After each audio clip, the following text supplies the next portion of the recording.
Bonjour à toutes et à tous et bienvenue dans ce webinaire donc sur les 10 indicateurs pour suivre vos entrées-sorties. Donc je vais vous demander, donc je suis tout seul sur ce webinaire, donc je vais vous demander de me signaler dans le chat si vous avez le moindre souci, que ce soit du son, l'image, voilà, le partage d'écran tout à l'heure. Merci à vous d'être présents aujourd'hui. Merci pour votre présence en ce mois de décembre, pas longtemps avant les congés en plus, donc je sais que ça doit être chargé pour tout le monde. Je vais commencer par me présenter. Donc Nicolas Ercolano, je suis chef de produit, j'occupe la fonction de chef de produit dans la société QuickMS, que je vais présenter ensuite.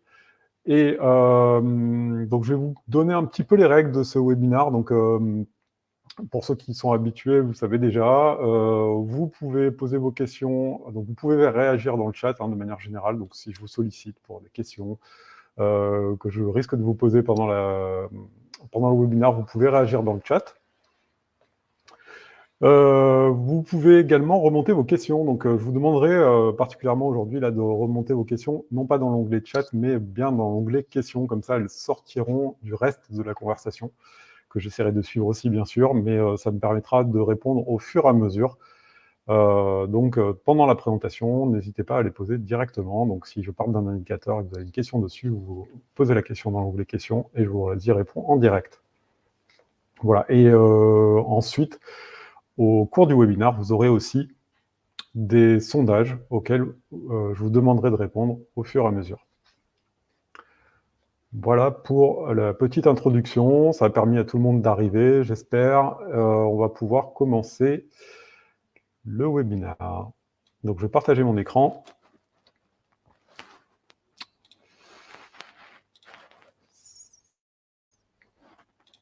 Voilà, le partage se lance, donc n'hésitez pas à m'indiquer si vous avez un souci dans le chat. Alors, je vais commencer par présenter un petit peu l'entreprise. Donc, QuickMS, qui on est? On est une scale-up, on est une quarantaine de personnes. Et notre mission, notre ambition, c'est d'améliorer le dialogue en entreprise. Et pour ce faire, en fait, on va mettre à votre disposition 2 outils pour vous faire gagner du temps, diminuer vos contraintes et vous permettre de prendre plus de temps avec l'humain, donc de prendre plus de temps pour des entretiens, pour aller parler à vos collaborateurs.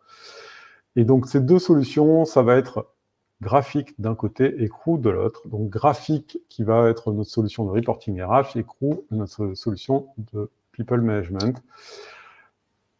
Graphique va vous permettre de mettre en place, à partir de vos fichiers DSN, donc que vous produisez déjà, de mettre en place un ensemble d'indicateurs et de tableaux de bord sur votre masse salariale, votre absentéisme, et de répondre aussi à vos obligations légales, donc essentiellement la B2SE et de l'index égalité femmes-hommes.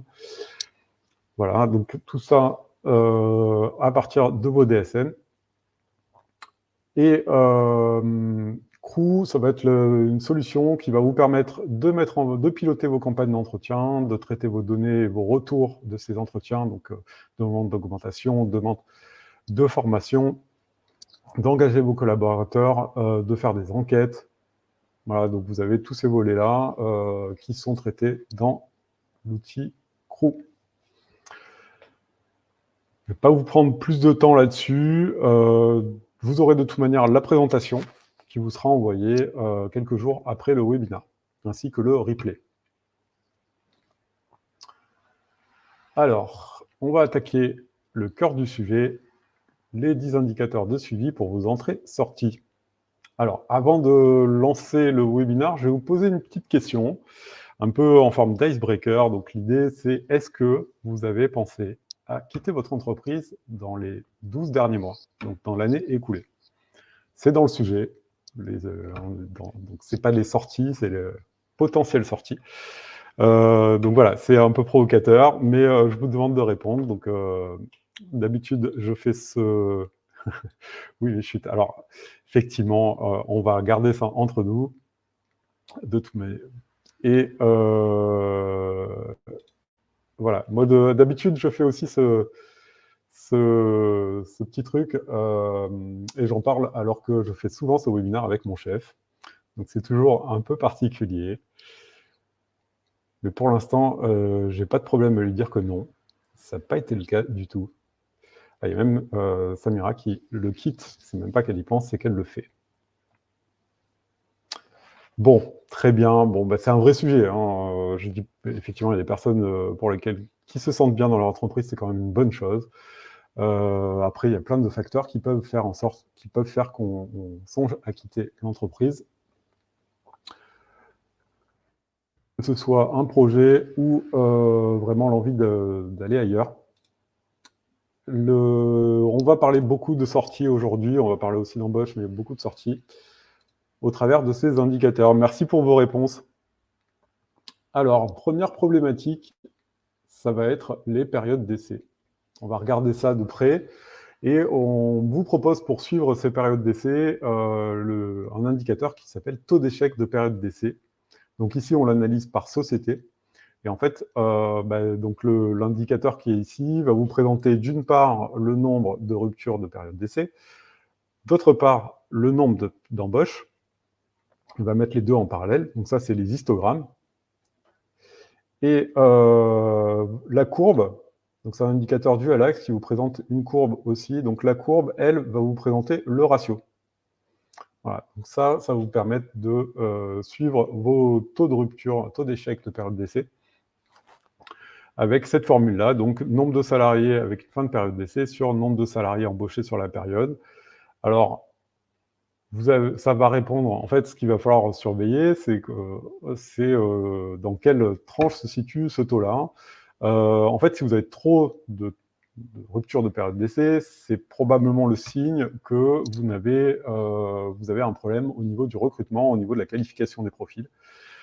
À l'inverse, si vous n'en avez pas assez, c'est pas forcément une bonne chose, parce que derrière, il va falloir, on va regarder, il y a d'autres indicateurs pour suivre après la qualité du recrutement, mais potentiellement, vous pouvez très bien avoir un taux trop faible et les ruptures, les fins de contrat se font après la période d'essai, et ça coûte beaucoup plus cher. Donc du coup, c'est pas forcément une bonne chose d'avoir un taux trop faible. Donc méfiez-vous si vous avez un taux trop faible aussi.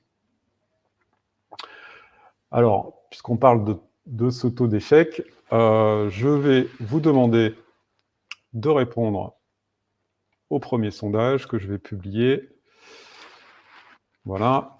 Donc, dans l'onglet sondage, vous avez un sondage sur le taux d'échec de période d'essai. Donc, est-ce que vous suivez votre taux d'échec de période d'essai? Et si vous le suivez, dans quelle tranche se situe-t-il? Donc, je vous laisse répondre. Donc, tout ça, c'est dans l'onglet sondage. On va essayer d'avoir suffisamment de réponses.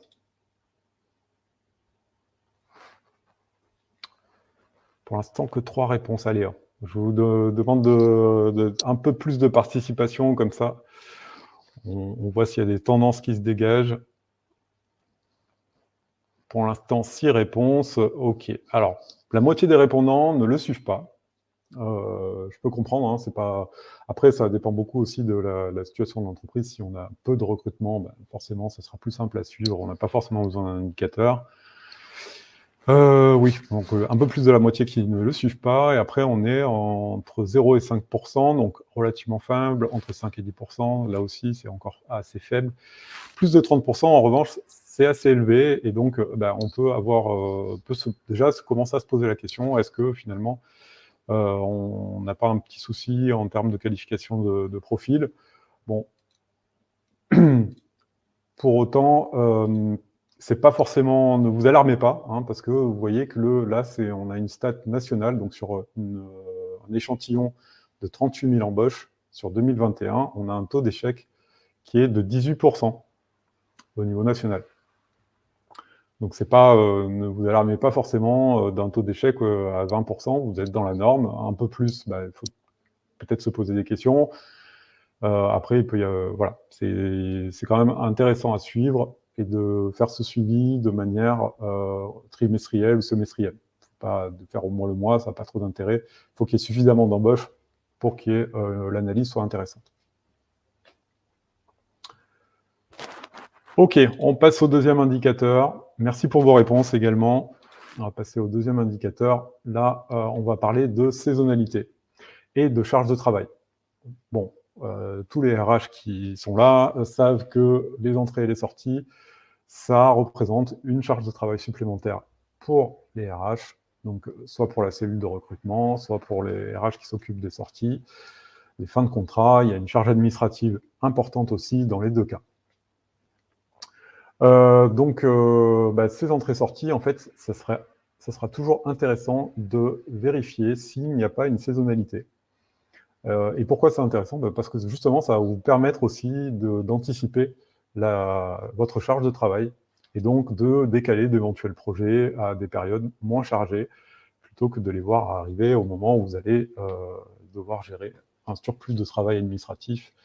Donc là, ici, par exemple, on voit notamment en septembre une grosse période qui représente à la fois beaucoup d'entrées et beaucoup de sorties. Évidemment, il faut vérifier ça sur plusieurs années, si possible. Comme ça vous permet de vraiment voir si c'est une tendance ou si c'est des choses qui ont été épisodiques. Et si les tendances se confirment, prévoyez de la bande passante sur vos équipes qui vont prendre en charge ces entrées et ces sorties. Allez, je ne sais pas si vous avez des questions, je n'ai pas vu de réaction. Merci pour vos réactions là sur le taux d'échec notamment. Problématique suivante, on va suivre la balance entrée-sortie et mettre en avant la charge de travail au niveau des RH et managers. Souvent, on ne s'en rend pas trop compte de la charge qu'on a eue en termes de recrutement et en termes d'embauche et en termes de départ. Alors, recrutement, ce n'est pas le sujet là, mais embauche et départ, alors ça rejoint un petit peu le sujet précédent, mais là, cette fois, on va regarder de manière globale. Donc, on va regarder une période. Alors, en général, on regarde une année entière. Et cet indicateur, comment il fonctionne? En fait, il est pas mal parce qu'il permet de voir en fait les effectifs en début de période. Donc, ça, c'est la partie gauche de l'indicateur. Les effectifs en fin de période, la partie droite ici. Et en fait, après, derrière, on va regarder par motif. Donc là, on a tous les motifs de départ et tous les motifs de recrutement, donc les motifs de recours pour les CDD. Et par motif, en fait, on va voir tous les mouvements qu'il y a eu pendant la période.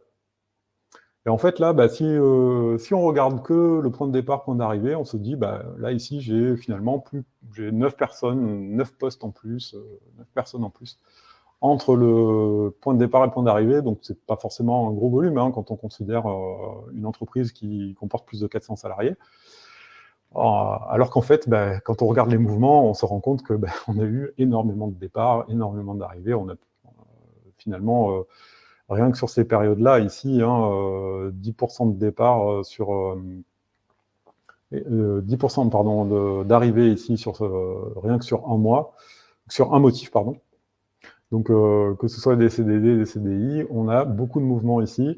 Ça représente une certaine charge de travail qu'il faut savoir mettre en avant auprès de la direction, auprès des managers, pour qu'ils comprennent effectivement ce qui s'est passé pendant l'année et ce qui vous a occupé en plus de tout le reste, en plus des projets, en plus des campagnes d'entretien, etc. Donc là, c'est plus de l'anticipation, c'est plus une façon de mettre en avant cette charge de travail, de la visualiser. Allez, on passe au quatrième indicateur. Celui-là va vous permettre de mettre en avant le coût des sorties d'effectifs. Voilà, les départs, c'est une chose, mais vous allez voir que souvent, on ne se rend pas forcément compte, c'est pareil, il faut le mettre en avant, le coût de chaque sortie. Et ça, vous allez pouvoir définir la période d'analyse. En général, pareil, on va regarder ça sur une période suffisamment longue pour avoir suffisamment de départs, et ça va vous permettre de voir le niveau de ce qu'a été les dépenses engagées pour les sorties. Et souvent, c'est quelque chose qu'on ne prévoit pas dans les budgets.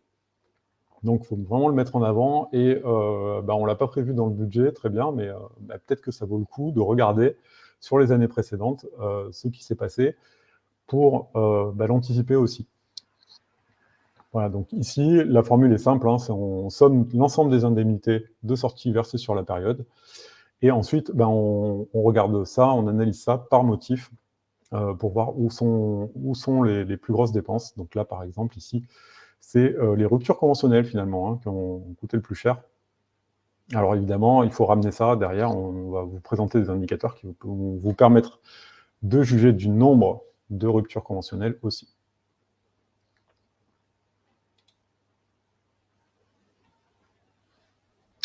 Donc l'objectif de cet indicateur, c'est de faire prendre conscience aux dirigeants et aux managers du coût des sorties de l'entreprise. On va passer à l'indicateur suivant. Je vois que vous n'avez pas de questions. N'hésitez pas si vous avez des questions ou des remarques à faire. Le 5e indicateur, là, on va regarder le taux de survie des CDI. Alors, ça va faire un petit peu écho au premier indicateur qu'on a vu tout à l'heure. Tout à l'heure, on a vu le taux d'échec de période d'essai. Là, on va regarder le taux de survie des CDI. Donc déjà, on se consacre qu'au CDI. Les périodes d'essai, c'est quand même essentiellement CDI, en tout cas sur la durée. Et cette fois, par contre, on ne va pas regarder que la période d'essai. C'est l'antagonisme, mais on va regarder la période d'essai, mais même plus, on va regarder une année entière. Et donc, on va regarder entre le 1er janvier et... on va regarder, entre l'embauche et la fin de l'année, combien de CDI sont encore là à la fin de l'année. Et en fait, on fait le pourcentage. Donc, voilà, nombre d'embauches CDI, nombre de sorties CDI. On regarde à la fin de l'année combien sont encore là. Et là, on calcule notre taux de survie de cette façon-là. Alors, je vais vous poser un petit peu la même question que pour le taux de survie, le taux d'échec. Donc, je publie le sondage pour le taux de survie. Ah, mais je me suis trompé tout à l'heure. Je crois que j'ai publié celui sur... Non, c'est bon.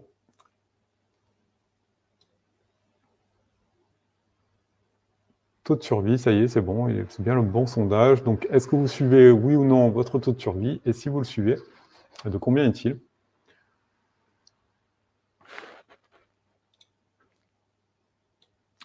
Merci de répondre dans l'onglet sondage. Donc, il n'est pas suivi pour l'instant. Peu de personnes le suivent, effectivement. Alors, c'est vrai qu'on le suit moins en général. Ça va vraiment vous permettre justement de regarder finalement, si vous le mettez en parallèle de votre taux d'échec de période d'essai, ça va vous permettre un petit peu de faire la distinction. C'est-à-dire que si vous avez que des ruptures de période d'essai, finalement, vous allez avoir le complément à 100 de votre taux d'échec.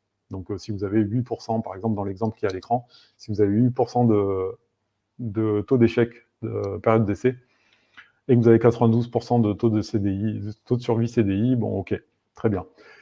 Par contre, si vous avez un taux de survie CDI qui est plus bas, encore, que par rapport au complément à 100 de votre taux d'échec de période d'essai, ça veut dire que vous avez probablement, vous auriez dû anticiper et voir qu'il y avait un problème.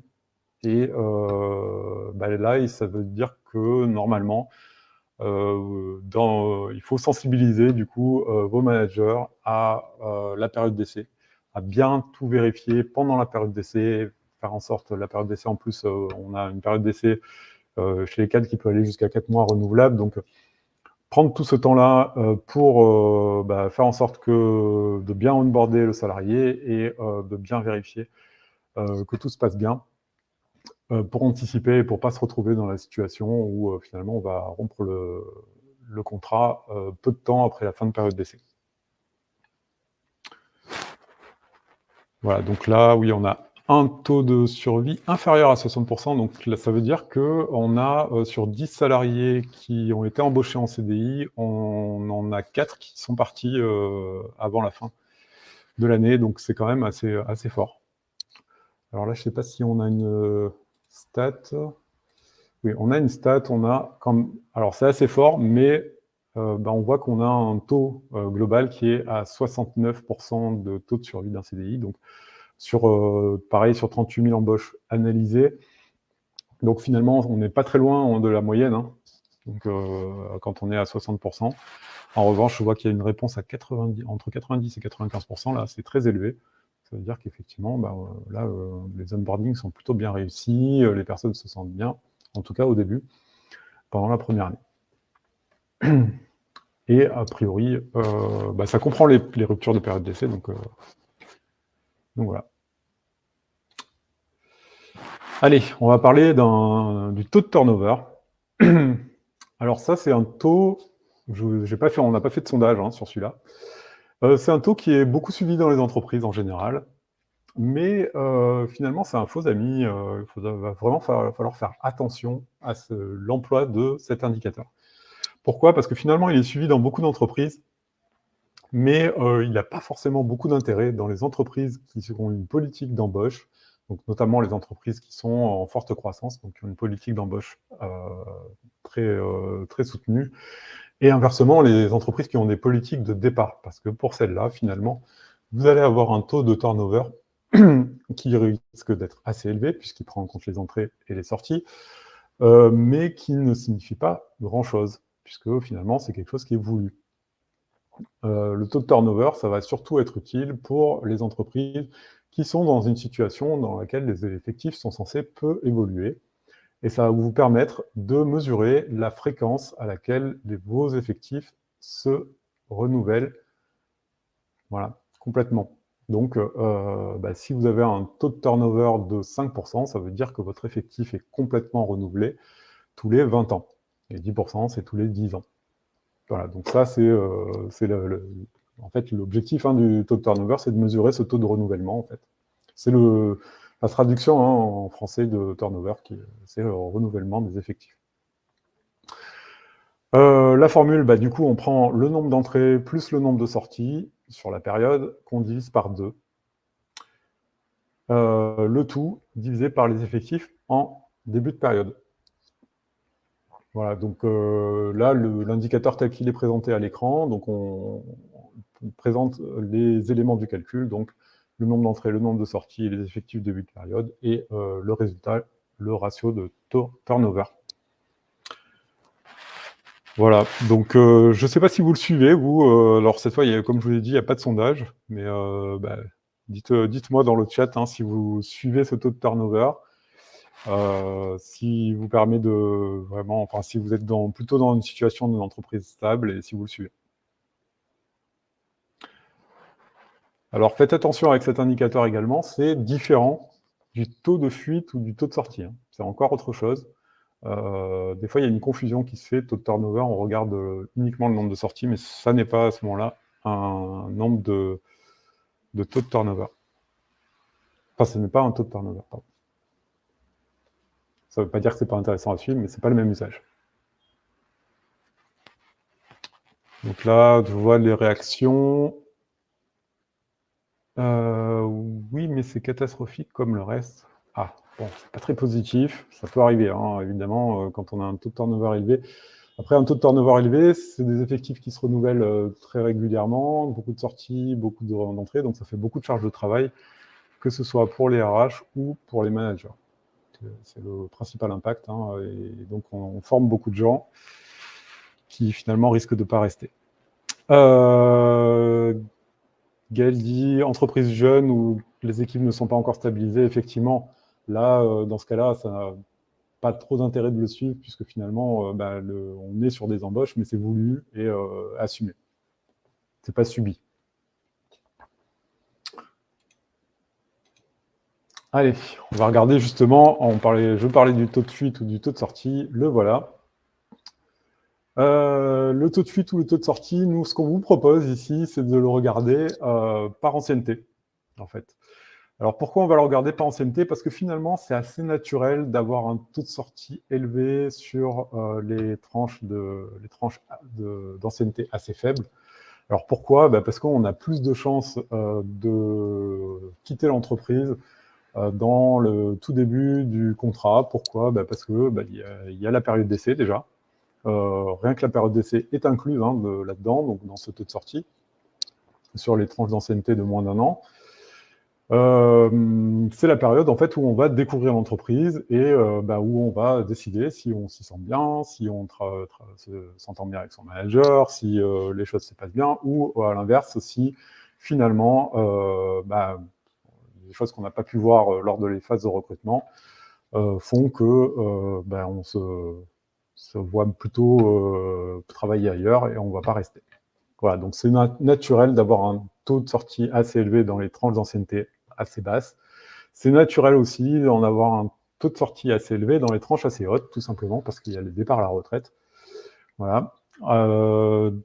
Donc voilà, après, là où il faut s'alarmer, c'est si on a des personnes qui des taux de sortie plus élevés sur des tranches, on va dire, entre 4 et 10 ans. Voilà, où normalement, on devrait être plus lisse. On ne devrait pas avoir des taux trop élevés dans ces tranches-là. Voilà, donc ça, c'est quelque chose qu'il faut quand même regarder. Alors, pas avec une périodicité trop faible, c'est quelque chose qu'il faut regarder peut-être à l'année, pas forcément par trimestre ou par mois, ça n'a pas trop d'intérêt. Mais regarder sur l'année comment ça s'est passé et regarder comment ça évolue d'année en année. Et après, derrière, aller vérifier, justement, aller vérifier auprès des personnes qui ont les tranches d'ancienneté concernées, quelles seraient les raisons qui font qu'elles ne vont pas bien, qu'elles cherchent à partir. Alors, le taux de sortie d'un CDI, là, cette fois sur environ 230 000 CDI analysés, on a un taux de sortie qui est de 13% au global. Donc là, on ne parle pas de... Donc là, sur l'indicateur que je vous présente, vous avez les taux tranche par tranche. Là, le 13%, ça serait au global. Donc là aussi, l'indicateur que je vous présente, c'est un dual axe. Donc ça veut dire qu'il y a d'un côté, un peu comme tout à l'heure pour le taux d'échec, par tranche d'ancienneté, on va regarder le nombre de sorties, donc c'est les petites barres bleues, le nombre de CDI dans l'effectif, c'est les petites barres vertes, et ensuite la courbe qui vous montre le taux, et qui va du coup faire ressortir vraiment les tranches sur lesquelles il y a des taux élevés.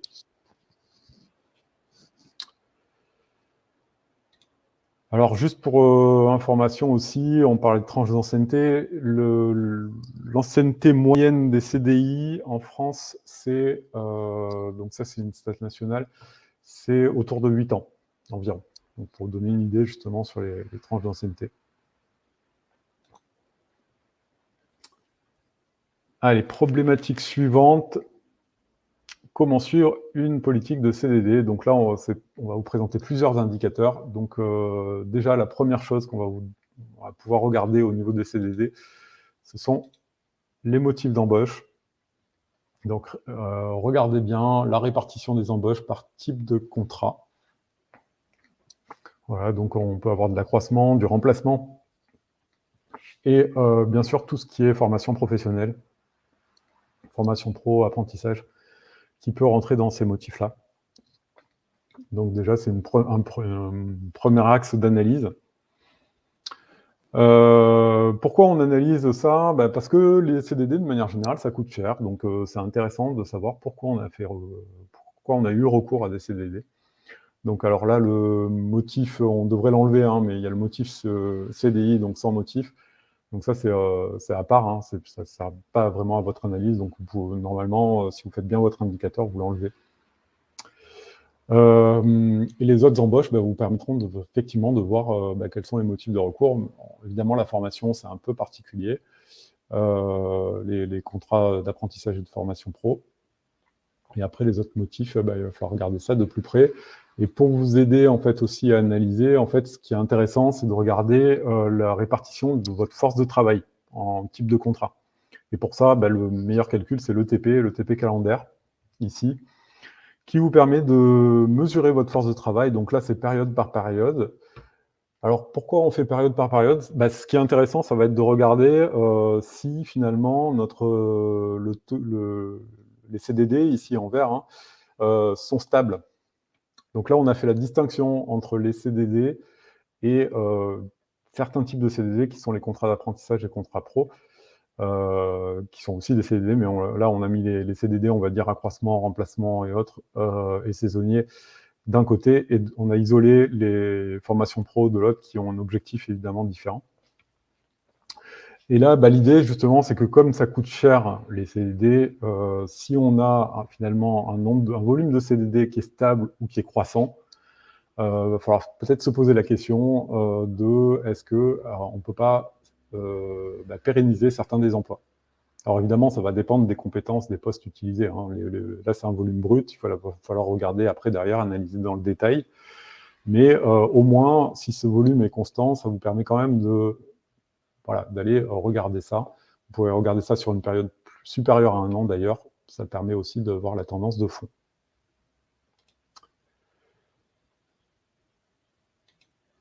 On va regarder un dernier indicateur sur la politique des CDD. Ce dernier indicateur, c'est le nombre de ruptures de CDD. Alors, on parle bien de rupture ici à l'initiative de l'employeur. Pourquoi c'est important de regarder ça? Parce que les ruptures de CDD avant leur terme, ça coûte très cher. Ça peut coûter très cher. En fonction en général, la règle pour les CDD, c'est de payer le reste du contrat aux salariés. Donc les ruptures de contrat avant leur date de terme, il faut vraiment suivre ça et maintenir le taux au plus bas. Là, il n'y a pas de débat, il faut que ça soit le 0 ou proche de 0.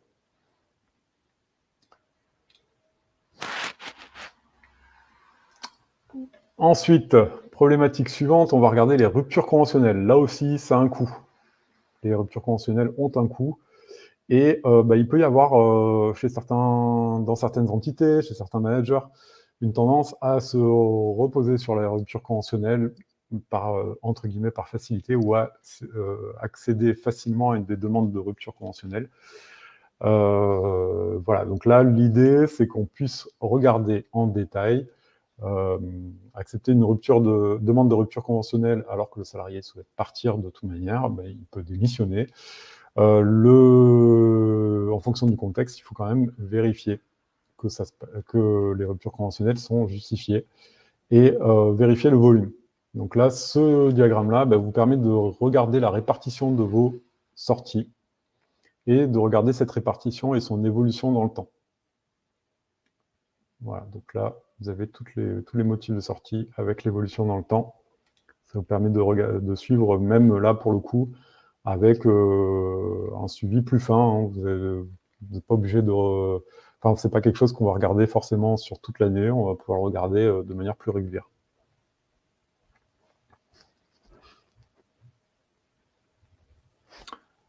Alors, à quoi correspond, Marizy, donc votre question, à quoi correspond le pic à 0% sur mai 2019 ? Ce n'est pas très clair. Alors, le 0% qui est ici, donc là, le 0% correspond à la première courbe, donc c'est la courbe en violet. Oui, je vois ce que vous voulez dire. Il manque la légende du violet. Qui pique à 0%. Ah oui, pardon. En fait, la légende ici correspond à la courbe du haut. Donc là, c'est le bleu. Et le bleu, c'est les autres types de sorties. Donc, c'est-à-dire qu'on a eu aucun autre type de sortie. Ici. Donc, en fait, ce qu'il faut regarder, c'est il faut suivre la courbe. Donc là, hop, on a le 40%. Là, le bleu, il n'y a plus du tout de bleu. Donc, en fait, ce n'est pas le vert qui est 0% ici. Mais je vois ce que vous voulez dire, c'est qu'il y a les deux courbes qui se confondent. Et en fait, on voit le 0%, mais qui correspond en réalité aux autres types de sorties. Le vert, en revanche, ici, est beaucoup plus important. Par contre, comme il se confond ici, effectivement, on a perdu... Alors, sur l'indicateur n'est pas parfait, il aurait fallu que l'étiquette se mette un petit peu en dessous. Et donc là, on est très probablement autour de 60% plutôt, voire même 80%. Parce que là, on a 20% ici, 0 ici, 0 ici, donc oui, on a 80 et 20, en réalité. Voilà, donc c'est à ça que ça correspond. La répartition, on a 80% de rupture conventionnelle et 20% de sortie CDD.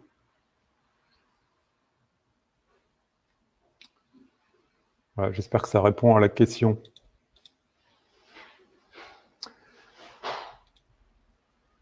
Alors, pour la stat nationale, donc là, cette fois sur 40 000 sorties analysées, on a 38% de démissions et 8% de rupture conventionnelle. Là, c'était sur l'année 2021, donc pour vous donner une idée, pour pouvoir comparer vos chiffres, voir un petit peu par rapport au reste des sociétés. Allez, on attaque le dernier indicateur. Donc là, ici, c'est la problématique, c'est l'analyse des motifs de départ. Donc ça rejoint un petit peu ce qu'on a vu là. C'est le pendant un petit peu de ça, mais c'est une analyse globale. Donc là, on ne regarde pas le détail période par période, on va regarder globalement comment sont composés nos départs. Et on va regarder la répartition sur 12 mois, par exemple. On va regarder avec une vision plus lissée cette fois. Et donc là, on voit par exemple qu'il y a un gros contingent de départ sur rupture conventionnelle, donc ça fait partie des choses qu'il faut surveiller aussi. Donc on est un peu sur la même logique que le précédent, mais au lieu de regarder l'évolution au mois le mois, on va regarder d'un point de vue, on va regarder sur toute la période en lissé.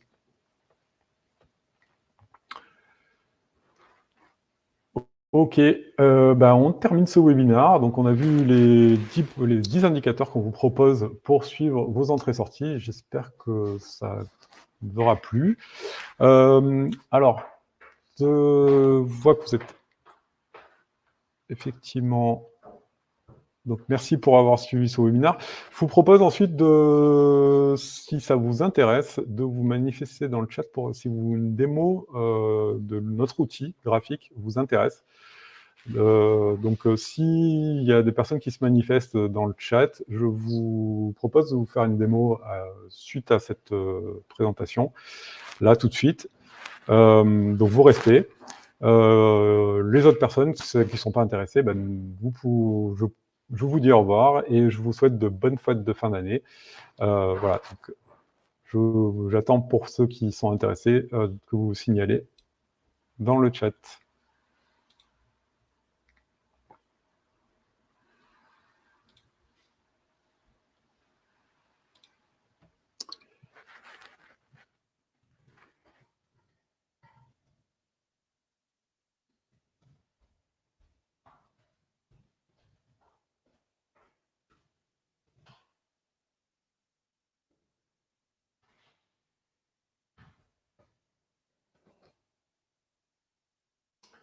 Bon, a priori, personne ne semble intéressé. Pas de souci. Je vous souhaite à toutes de bonnes fêtes. Alors, je dis à toutes parce que j'ai eu l'impression que j'avais une audience exclusivement féminine aujourd'hui. Ouais, c'est bien ça. Donc, bonne fête à toutes. Je vous souhaite une bonne fin d'année et on se retrouve l'année prochaine. Il y aura d'autres séries de webinaires. Donc, n'hésitez pas à participer. Ça nous fait toujours plaisir. Au revoir.